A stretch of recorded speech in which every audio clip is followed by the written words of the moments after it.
அன்பார்ந்த பெரியோர்களே, தாய்மார்களே, இளம் சிறார்களே, மாணவ செல்வங்களே, உங்கள் அனைவருக்கும் ராஜகுரல் ராஜாமணியின் அன்பான வணக்கம்.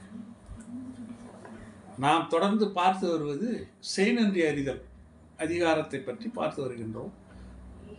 திருக்குறளில் தற்பொழுது மற்றொரு செய்நன்றி அறிதல் அதிகாரத்தில் உள்ள குறளை இப்பொழுது காண்போம். நன்றி மறப்பது நன்றன்று, நன்றல்லது அன்றே மறப்பது நன்று என்று கூறுகின்றார் திருவள்ளுவர்.